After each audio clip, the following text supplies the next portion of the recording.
একজন লোভী ব্যক্তিকে ঘুষ দিয়ে সন্তুষ্ট করা যায়, একজন কঠোর ব্যক্তিকে হাত জোর করে সন্তুষ্ট করা যায়, একজন মূর্খকে সম্মান দিয়ে সন্তুষ্ট করা যায়, একজন বিদ্বান ব্যক্তিকে সত্য কথা বলে সন্তুষ্ট করা যায়। সিংহ থেকে আমরা এটা শিখেছি, যা করবে এক মনে এবং কঠোর পরিশ্রম করে করো। মুখ দেখে নয়, ব্যবহার দেখে মানুষ চিনুন, কারণ চিনি আর লবণের রং এক হলেও স্বাদ কিন্তু আলাদা। মা হলো সে যে মুহূর্তে রেগে গিয়ে বলে, তোর জন্য আমি মরে যাব, তুই বাড়ি থেকে বেরিয়ে যা, আর পরক্ষণেই বলে, সকাল থেকে তো কিছুই খাসনি। প্রকৃত বন্ধু তো সে যে আপনাকে এক মুহূর্ত না দেখে থাকতে পারে না, ভুল করলে ভুল ধরিয়ে দেয় না, অন্যায় করলে সাপোর্ট করে, যে আপনার সাথে এমন ব্যবহার করে আপনার জীবনে তার থেকে বড় শত্রু আর কেউ হতে পারে না। আপনি কি জানেন কোন ধরনের মানুষ কি চায়? যদি জানা না থাকে তাহলে এই ভিডিওর মাধ্যমে জেনে নিন।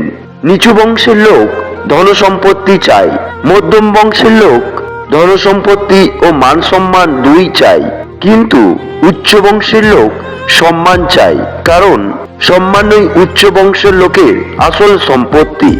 মনে রাখবেন, এরা সকলেই আপনার পিতার সমান, যে আপনাকে সংস্কার শিখিয়েছে, যে আপনাকে শিক্ষাদান করেছেন, যে আপনার জীবন দিয়েছে, যে আপনাকে ভয়ঙ্কর পরিস্থিতি থেকে বাঁচিয়েছে।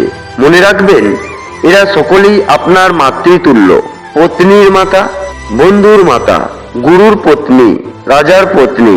শেষে একটাই কথা বলবো, এইসব মানুষদেরকে আপনি যদি পিতা এবং মাতার সমান সম্মান দেন, তাহলে আপনার জীবন মঙ্গলময় হয়ে উঠবে।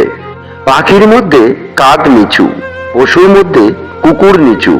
যে তপস্বী পাপ করে তিনি ঘৃণার পাত্র, আর যে অন্যকে ঘৃণা করে সে সবচেয়ে বড় চণ্ডাল।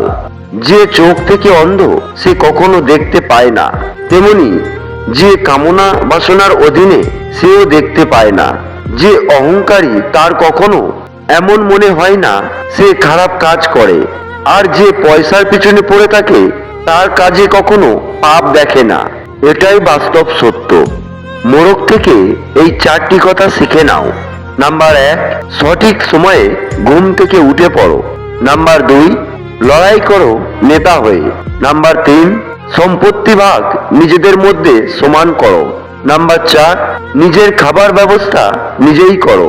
কাকের থেকে এই চারটি বিষয় শিখে রাখুন। 1, নির্ভয়তা। 2, উপযোগী বস্তু সঞ্চয় করা। 3, তার দিকে দৃষ্টি রাখা। 4, অধর্মের ওপর সহজে বিশ্বাস না করা। কারো জন্য এই পৃথিবীতে কিছুই থেমে থাকে না। আপনজন জীবন থেকে চলে যাওয়ার পর কারো জীবন কি থেমে থাকে? একটু ভাবুন তো। কেউ কাউকে তখনই হিংসা করবে যখন একজন অপরজন থেকে কোনো না কোনো দিক থেকে দুর্বল থাকবে। কারেন্ট ছাড়া যেমন একটি বাল্ব আলো দিতে পারে না, তেমনই তোমার মধ্যে ইচ্ছা শক্তিই তোমার কারেন্ট।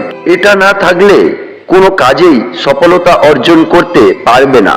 যে ব্যক্তি খাওয়ার সময় লজ্জা করে না, কোনো কাজকে নিচু মনে করে না, অর্থ অপচয় করে না, সে ব্যক্তি সব সময় সুখী থাকে। হাঁস যেখানে জল থাকে সেখানেই থাকে, জল শুকিয়ে গেলে সেই স্থান ত্যাগ করে। কিন্তু তুমি এমনই আচরণ করো যেন কেউ তোমার কাছে আসলে আর যাবে না কখনো।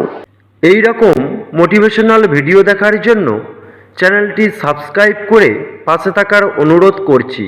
ধন্যবাদ।